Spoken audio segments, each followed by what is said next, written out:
What's up, guys? Horny Alex with you here, bringing you that time I got reincarnated as a slime anime review. This was episode 16. I'm gonna start this off as you seen the thumbnail. We got the introduction to one of the demon lords. Her name is Melim Nova. Hopefully I'm pronouncing her name right.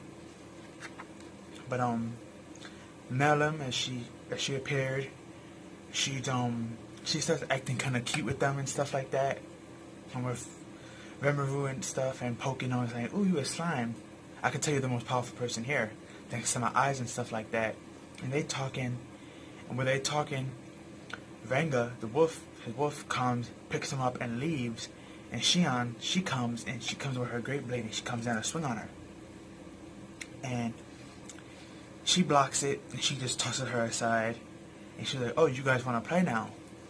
And then So and Benihime, they come out, and So uses like his metal strings and he wraps her up, and Benihime uses black flames and he shot her with it, and she broke out of it easily. And she's like, "If I would have been any other demon lord, this combo would have killed him in an instant, but that won't work on me."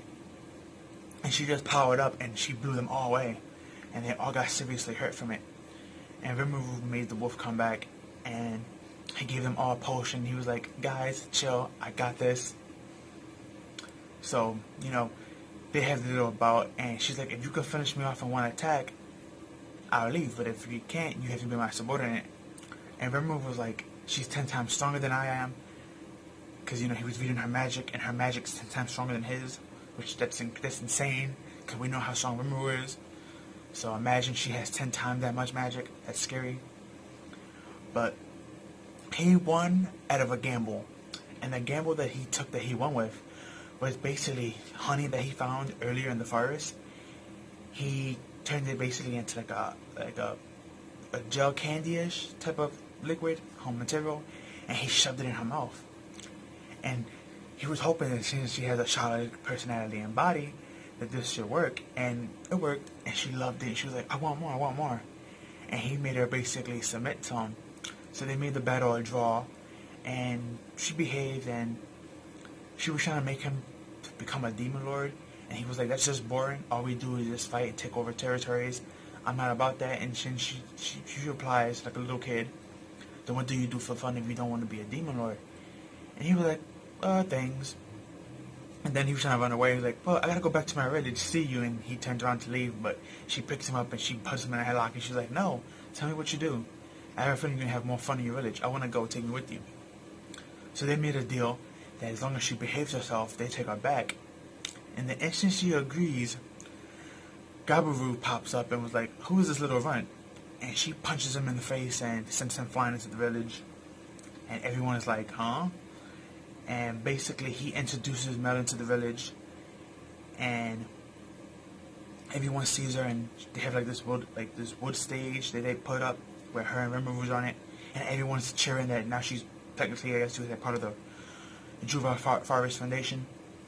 And he's figuring out why does everyone happy and why does everyone seem to know her.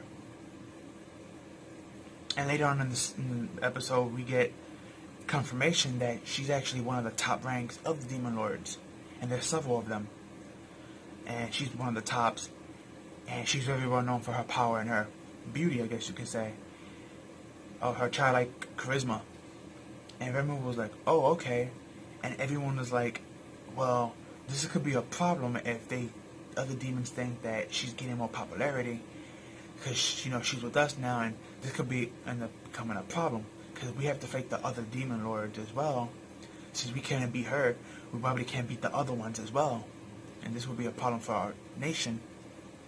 But basically what they did was they shoved all this responsibility to find a way to control her, while still letting Rimuru be the leader of the foundation, all up to him. So basically he has to do all the paperwork, and he has to be the one to put her in her place and stuff like that.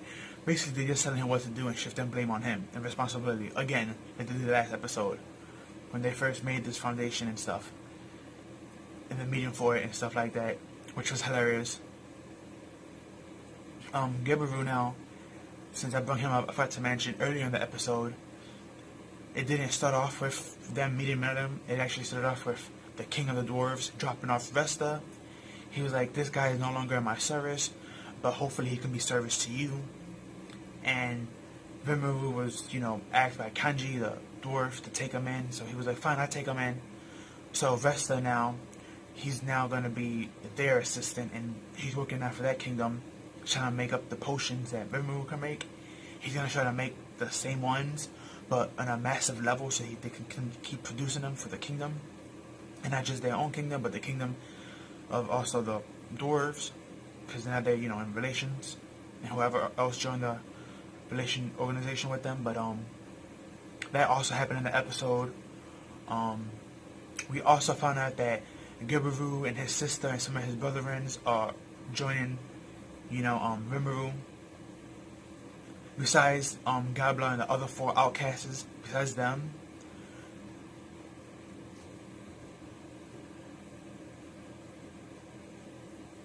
besides Rimuru, not Rimuru, I'm sorry, Geba, or Gabiru, that little annoying lizard.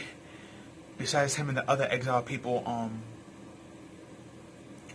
what's gonna happen is that his sister's there, and she's gonna stay there, but she's gonna stay there as a studier, to study and, learn more from Rimuru.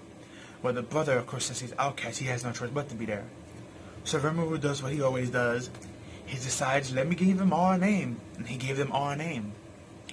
And he noticed that the female only, and some of the male, but all the females basically turned into humanoid dragons. They have a female body of a female, but they have like wings and horns of a dragon and scales. And we see 2 males that also look like this, but mainly the females are the ones that gain the most advancements of the dragonoid. And they become lizard man. They jump up to dragon's nest, something like that. I believe it was Dragonet. But they basically evolved, of course, because they got a name. And we also found out that you could actually rename a character that already has a name, if they're a monster. Because Rimuru told Gabiru that you already have a perfect good name. And when he told him that, because he was embarrassed that he wasn't getting a name, he started to glow gold.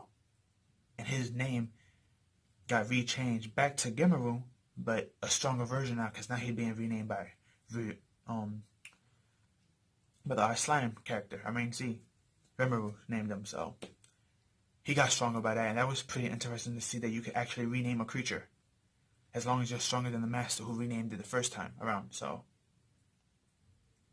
that's nice to know, because that means that hopefully this doesn't happen, but that means if somebody wanted to betray Rimuru and join the Demon Lords, or someone from the Demon Lords wanted to join Rimuru, as long as he's stronger than the person who gave them the name, he can name them again. Or let them keep their name, but join under him still, like he did with Gamaru here. So that's pretty interesting to see that. That most likely is going to take place later on in other episodes, especially with this chick, Melum Nova. Because I heard from a lot of people that she's known as best girl in the series. I don't read the manga or the light novel, so I'm not sure. I'm just an anime only.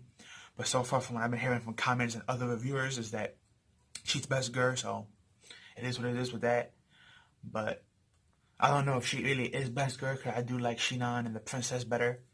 Like, not just character designs and figures, but their personality and the relationship with Rimuru. But I'm going to give her a try and see how she grows on me as a character in the story and stuff like that, and how she plots out if she is being used that way. But yeah, this was a pretty interesting episode. It was just more fundamental building of the war and power scaling, really. You can power scale somebody by their magic chemicals in their bodies. I'm assuming that's how it goes, since Melum did say with her eyes she can read someone's magic, and she did say that's the power of how strong they are, so. And she's 10 times stronger than Rimuru right now, so that's insane. And she's only one of the tops. She's not the strongest, so most likely that guy in the white suit who she was talking to earlier in the episode and the other people that was on that table, they probably as strong or stronger than her. So I can't wait to see. I'm happy that Rimuru isn't as OP as other main characters when they go to another war. It's like that's like the main trope. They get OP and they're automatically the strongest character when they go over there, and it's like that gets kind of boring. At least with Rimuru, we know he's not the strongest. There's actually are people still stronger than him, and some people that are equal to him, which means we get to see his progression later on in other episodes. But yeah, other than that, guys, that's all I have for you. Please like, comment, share, subscribe, share with your family and friends. Please don't forget to hit the notification bell to get more so YouTube can actually notify you whenever I post and upload. Please follow me on Twitter. I'm usually active there a lot, sharing and posting ideas and stuff that I have like that. And I also repost my videos over there as well. But that's all I have for you guys, and I'll see you in the next one. Have a good one. Peace out.